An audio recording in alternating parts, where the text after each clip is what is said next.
আপনার ট্রানজিট নামে করিডোর নিছে ইন্ডিয়া, এটা আমি লিখেছি, কেউ ছাপে না। ছাত্র রাজনীতি আমরা ৫৪ বছর দেখলাম। ছাত্র রাজনীতি শুধুমাত্র রাজনৈতিক দলের জাস্ট অঙ্গ হিসাবে কাজ করে এ পর্যন্ত, মানে ক্ষমতা রাজনীতিবিদরা পাইলে আর ছাড়ে না। আওয়ামী লীগ ধরেন ৫ বছর ১০ বছর ২০ বছর পরে আসলো, আসে বিএনপিকে নিষিদ্ধ করতে পারে। ঢাকা ইউনিভার্সিটিতে এখনো কমিটিতে কে আছে এটা এখনো প্রকাশ করে নাই। শেখ হাসিনা কমপক্ষে ভারতের সাথে ৩০টা চুক্তি এবং সমঝোতা স্বাক্ষর করেছে। এর ভিতরে অনেকে বুঝতে পেরেছি, অনেকে বুঝতে পারি নাই। আমি আপনাকে বলি, আমার এই মোবাইলে আছে ২টা লেখা, আমি ফ্রি লিখি বিভিন্ন পত্রিকায়, আমার লেখা কেউ ছাপে না। আমি তিস্তা ব্যারেজ সম্পর্কে, পানি সম্পর্কে লিখেছি, কেউ ছাপে না এটা। আপনি যেটা বলেন আপনার ট্রানজিট নামে করিডোর নিছে ইন্ডিয়া, এটা আমি লিখেছি, কেউ ছাপে না। আমি কই যাব বলেন? আমি তো ফ্রি হ্যান্ড লিখি, বিভিন্ন পত্রিকায় দেই, কেউ ছাপে না, ডরে। কারণ ইন্ডিয়া যদি অসন্তুষ্ট হয় কেউ ছাপে না। আপনি দেখেন যে আপনার পোর্ট আমাদের বাংলাদেশের ভূখণ্ড দিয়ে আপনার 7 সিস্টারে গেছে, ওখান থেকে আবার ফিরত যাবে, হ্যাঁ আমাদের ভূখণ্ড দিয়ে যাবে। এটা করিডোর না? তালপট্টি বেরুবাড়ির মতো করিডোর না? করিডোর বলছে না, ওটা ট্রানজিট নামে লয়ে গেছে। তো এটা তো আমার ভূখণ্ডের জন্য, স্বাধীনতা সার্বভৌমত্বের জন্য হুমকি স্বরূপ, এটা কেউ চাপে না। এই জন্যই বলছি যে এই চুক্তির ভিতরে আমাদের দেশ বিরোধী চুক্তিও আছে। এটা এখন যেটা হয়েছে, আমাদের দেশের মিডিয়া থেকে শুরু করে ব্যক্তি পর্যন্ত যে ক্ষমতায় যায় এবং ভারত কোন দিকে আছে সেই দিকে দৃষ্টি রেখে কথা বলে, সেই দিকে দৃষ্টি রেখে আপনার চলতে চেষ্টা করে। এই জন্য আমি বলছি। এখন দ্বিতীয়টা আপনি যেটা বললেন, যে আমি বলছি কিন্তু দুটাই, ছাত্র রাজনীতি ছাত্ররা করা উচিত এবং ছাত্রদের সমস্যা নিয়ে ছাত্র রাজনীতি করা উচিত। ছাত্র রাজনীতি আমরা ৫৪ বছর দেখলাম। ছাত্র রাজনীতি শুধুমাত্র রাজনৈতিক দলের জাস্ট অঙ্গ হিসাবে কাজ করে।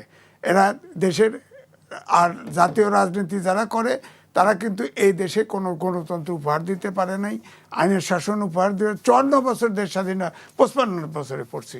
সুতরাং আমি তো এই রাজনীতি ব্যক্তিগতভাবে আমি চাই প্রত্যেকটা দলের ভিতরে গণতন্ত্র থাকুক এবং দেশে গণতান্ত্রিক চর্চা থাকুক, আইনের শাসন থাকুক, সুশাসন থাকুক, এটা আমি চাই। সুতরাং আপনি যেভাবে দেখছেন, আমি মনে করি যে ছাত্র দলের, আপনি ধরেন 2 ছেলের বাবা, 3 ছেলের বাবা সন্তান, হ্যাঁ ছাত্র দল করে, হ্যাঁ।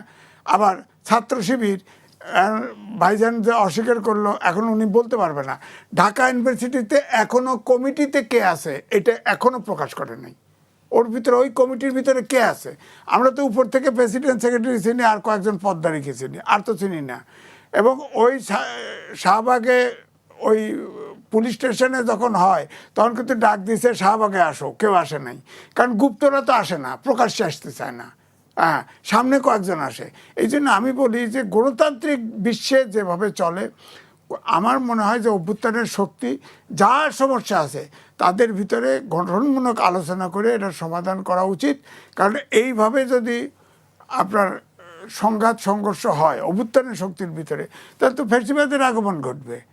ফ্যাসিবাদে আবার আইন পাশ করে রাখছে না, যে জামাত ইসলাম আওয়ামী লীগ সহ সন্ত্রাসবিরোধী আইন করে রাখছে না। এটা তো ওপেন এন্ডেড আইন, এটা কালো আইন। তো আপনি দেখেন 1974 সালে স্পেশাল পাওয়ার অ্যাক্ট, দুজনই অ্যাডভোকেট। 5ই আগস্টের পরে মোস্তাক যখন ক্ষমতায় আসে তখন 80% লোক গ্রেপ্তার হয়েছিল ওই স্পেশাল পাওয়ার অ্যাক্টে। আর অর্থাৎ স্পেশাল পাওয়ার অ্যাক্টে ডিটেনশন, ধরা খাইলে কোনো কোর্টও হিয়ারিং দেয় না। এখন যে এই যে ধরেন আওয়ামী লীগ নিষিদ্ধ রেখে সন্ত্রাসবিরোধী আইন করলো এবং ওটার ডিটেলে আছে, ওদের সমর্থক সহযোগী সংগঠন যা আছে সবাই আইনের আওতায় আসবে।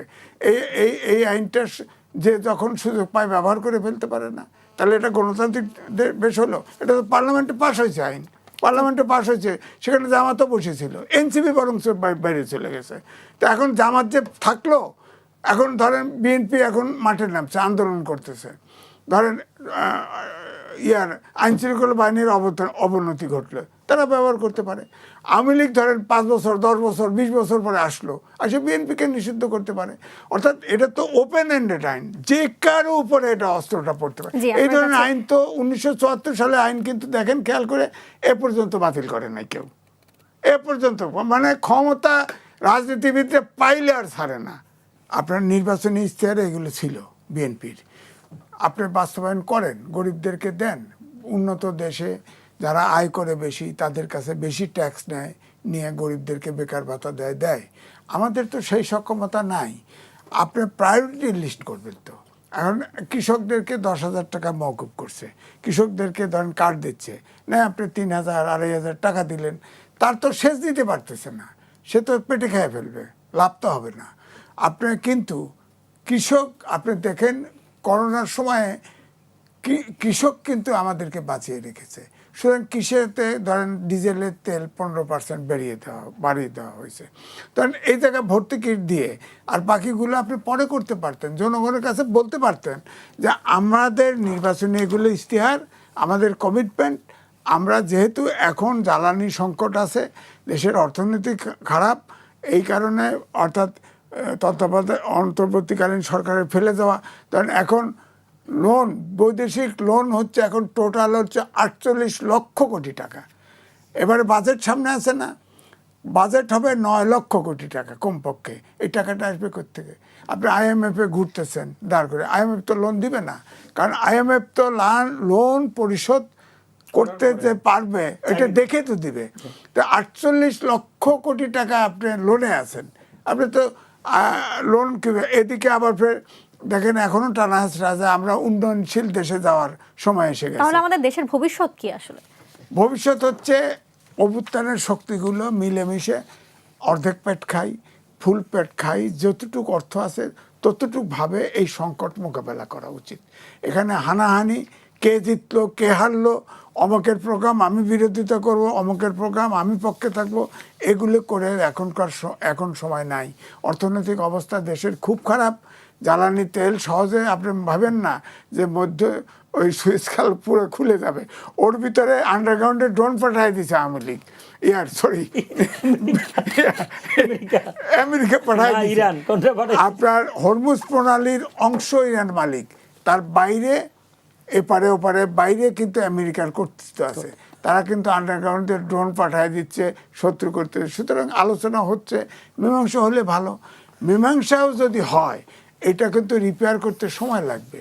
আপনি দেখেন কাতারের সব ওই যে আপনার এলপিজিতে যে এগুলো ধ্বংস করে হয়ে গেছে, এগুলো রিবিল্ড করতেও সময় লাগবে, হয়তো 5-6 মাস সময় লাগবে। সুতরাং সমস্যার সমাধান হলেও আমাদের ক্রাইসিস কিন্তু যাচ্ছে না।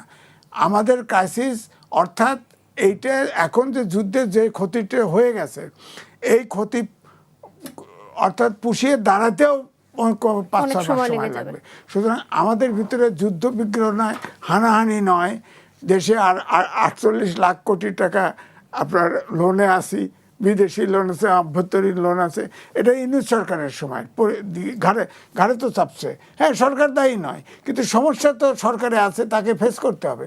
আর গণতন্ত্রের বিরোধী দল এবং সরকারি দল কিন্তু ডান হাত আর বাঁ হাত, আলাদা কিছু না। সুতরাং আমি মনে করি যে এই যে 5-10 সদস্য কমিটি করছে, এটা সাংঘাতিক পজিটিভ কাজ। সব সমস্যাকে এই কমিটি আরও এড়িয়ে বাড়ায় দিক, এই কমিটি দেখা